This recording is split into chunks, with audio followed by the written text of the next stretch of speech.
Hello, much blessings.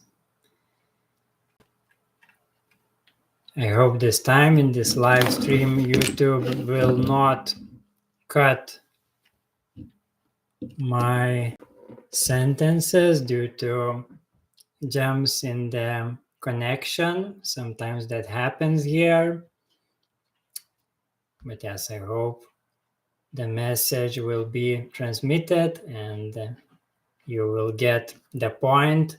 So recently, I wrote a short article with a title like on this live stream. Then antidote can become a poison.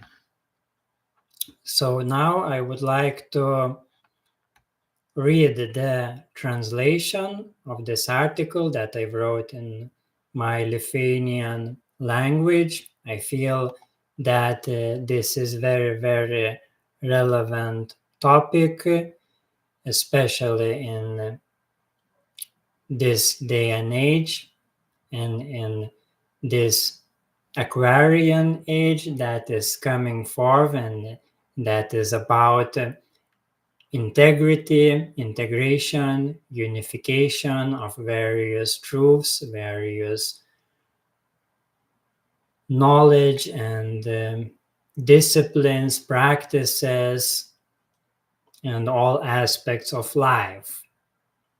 So this article will be more focused on how certain high teachings such as Advaita or Zen Buddhism and various others non-duality teachings can actually create harm, can create great limitations and can limit the realization of our full potential and especially when with those teachings teachers are disrespecting and trashing some other truths, practices, and ways of living. So now I will read the translation and maybe add some of my comments and clarifications on this topic. So here it is. In my sharing and teachings, I always strive for harmonious integrity of all aspects of life and also taking into account each individual situation. But now I want to highlight such a misleading limitation in the sphere of spiritual teachings, which probably arose as propaganda to limit the spread of human potential. I will try now to review this as holistically as possible, asking more questions than statements, although at first it might sound quite controversial.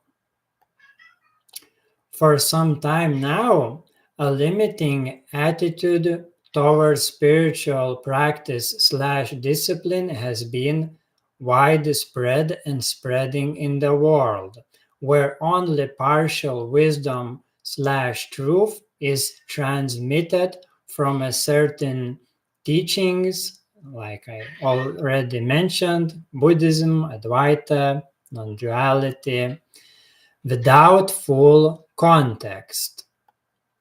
For example, you do not need to practice anything because everything is perfect as it is in this moment. So if you engage in any practices, you automatically oppose the perfection of life. And then I pose the question, is that true? Why necessarily that? Of course, it is tempting, and yes, those high truths just like heard, when you hear them, it creates a strong sense of relief. Because, yes, those are very powerful pointers. And just by hearing them, yes, that can create a very strong sense of relief on which a person can then build his philosophy slash way of life, imitating freedom and justifying the neglect of certain responsibilities and also contempt of certain disciplines or methodologies. And returning to the question, is it really? Is it necessary to train in order to develop certain physical characteristics and skills?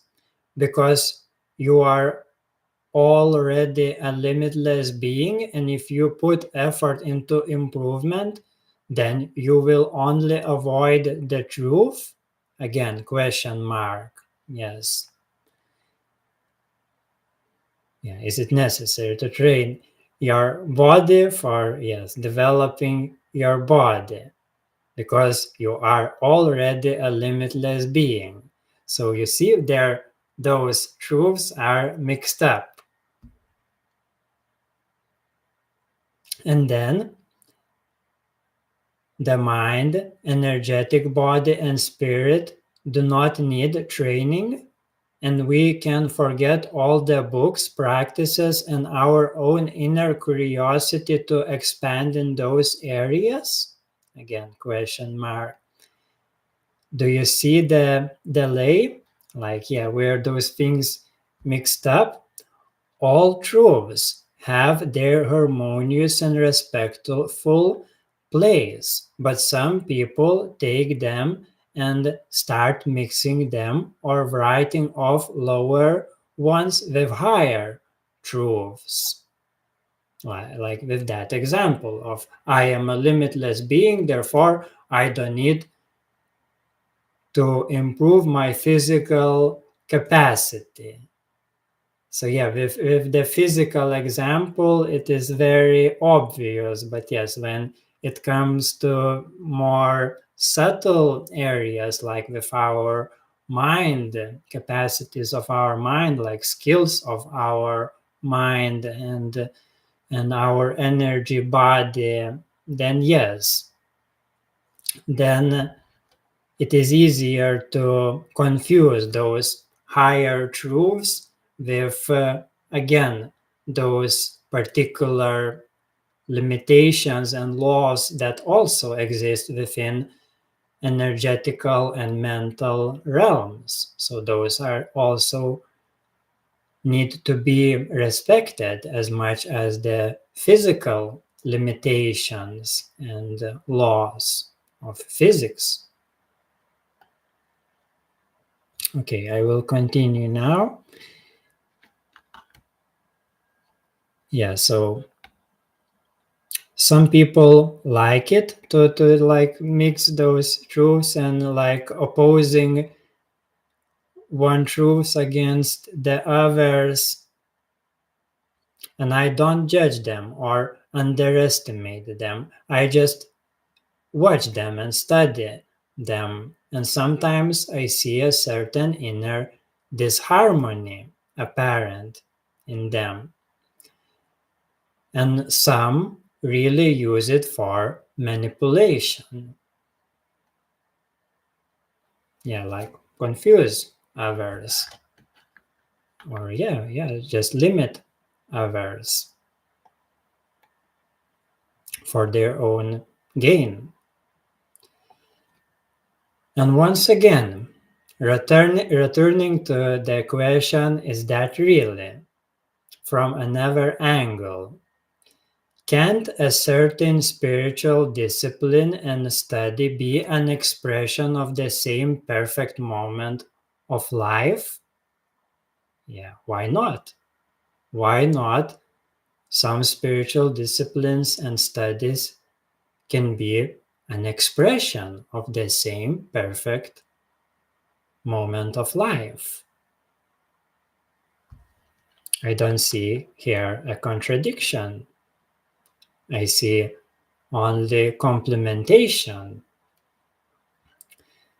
Can't improvement go hand in hand with perfection? Like perfect improvement in whatever areas we want, including spiritual ones. In my deepest understanding, the perfection of life is precisely emphasized through endless opportunities for improvement, like a fractal of golden ratio. And I don't compare this to anxious perfectionism, which can really arise from certain inner emotions, like avoiding those emotions or some truths, and certain limiting beliefs. In my experience, this is a harmonious balance and a natural, all encompassing flow when we recognize, acknowledge, accept the natural fulfillment of being here and now, but also, on top of that, we allow ourselves to explore and develop in, for example, meditation, magic, medicine, astral projection, mantras, metaphysical studies, and anything else that we feel a natural inspiration to expand and deepen. So, why is all of this equated with the pursuit of happiness? Like, why all of this is equated to the lack mentality? Like, this is not enough. Therefore, I must do all of this in order to be happy.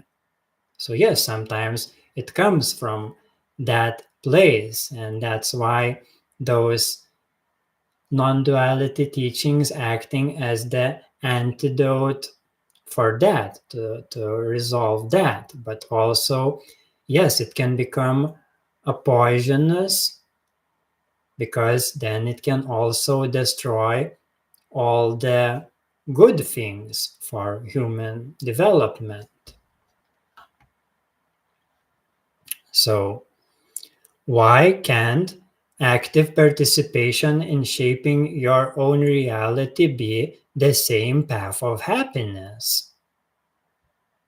Yeah.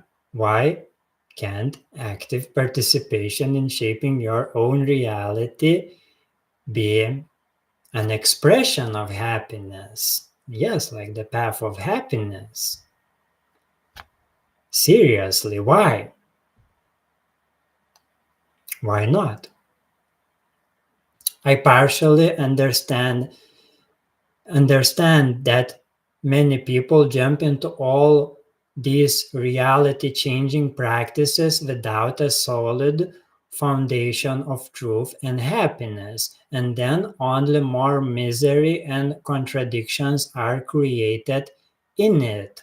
So you can understand why such contrasting teachings are widespread as an antidote to exactly that. But sometimes the antidote can also become poison on the other side. And here I quoted the saying of Jesus in the Gospel of Thomas. And yes, that saying is very well illustrating that point that here I am making. So, the kingdom of the Father is like a man who had good seed. His enemy came by night and sowed weeds with a good seed. The man did not allow the servants to pull up the weeds. He said to them, "Do not go and gather the weeds, because while pulling those weeds, you can also pull up the good seeds." So, For in the day of harvest, the weeds appear, and then we are pulled up and burned. So here you have it. I hope this article has brought some sober clarity, and if so, I invite you to share it so that it reaches everyone who would benefit from it.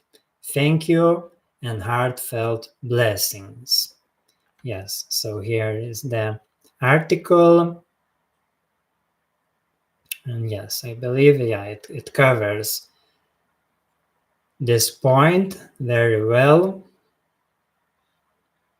So again, yes, we can see, yeah, that tendency where people, yes, lacking that foundation of acceptance and appreciation of the perfection in this moment. Yes, many people are not looking deeply enough into themselves and therefore do not see the completeness of themselves, their true selves.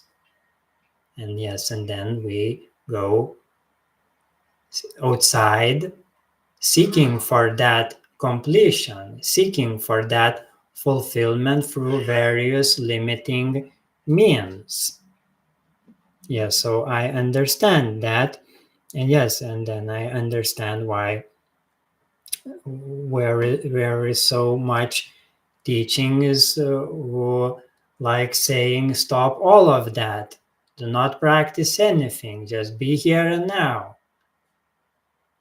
just drop everything, forget everything, just be present, that is enough, everything is perfect just as it is, do not try to add something, do not try to remove something, do not try to mix something, because through all of that you are contradicting the truth and you not allowing yourself to then enjoy your life. That's how it generally sounds like. And okay, let's do that. Yeah, let's be present, let's forget everything and just allow ourselves to bask on this natural perfection of being.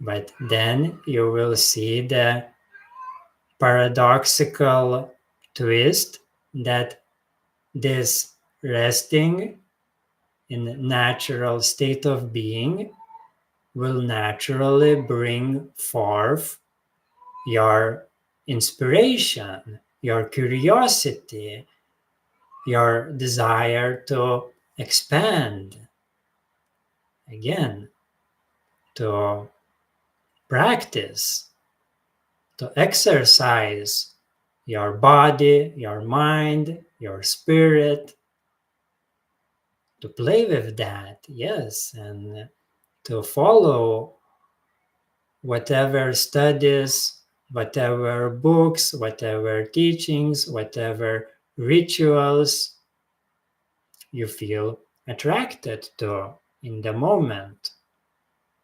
So there is nothing wrong with all of these things, and those things are actually not contradicting the perfection, the innate perfection of your being and life.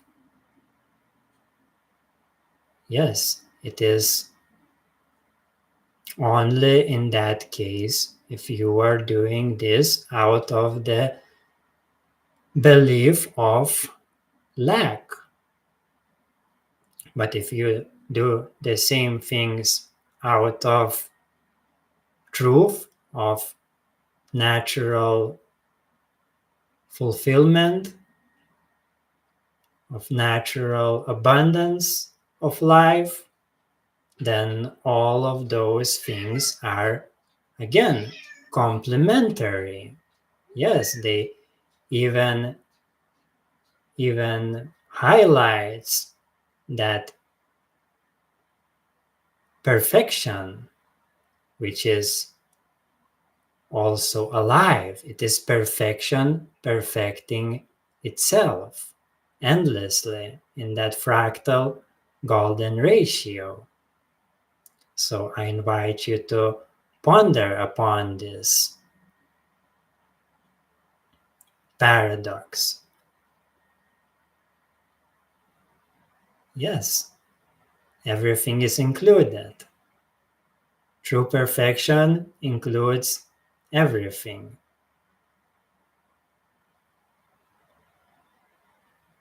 And that exclusion is only a stage. It can be, yes, a valid stage, like the practice of neti. I am not this, I am not that, I am not this, I am not that. So yes, there is also that negative aspect, but in a neutral way, that just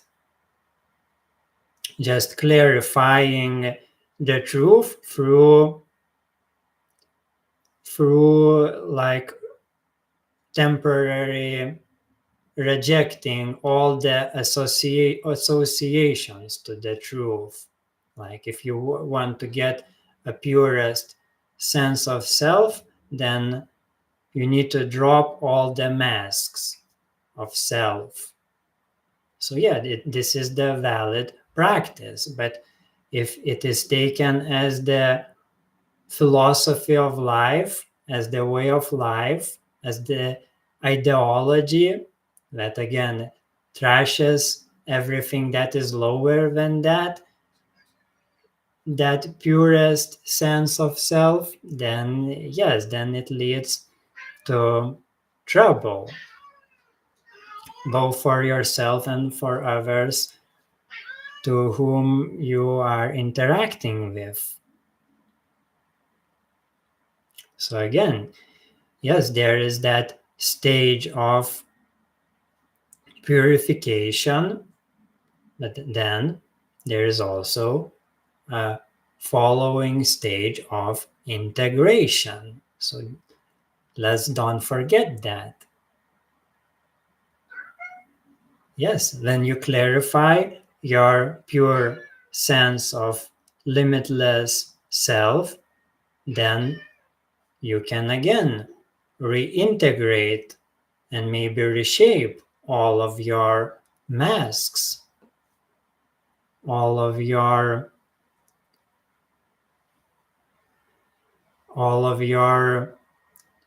structure of life.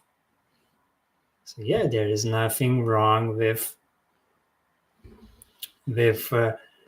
consciously participating in reshaping your life. It does not contradict perfection of life.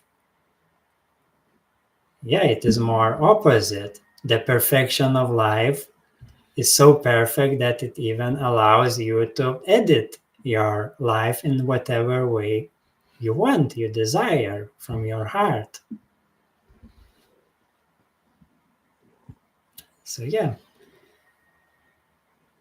all truths exist in harmonious relationship.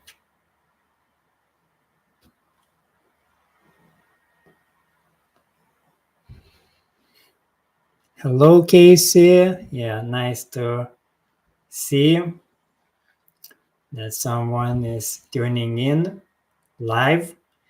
And thanks everyone who is tuning in your own time watching this recording.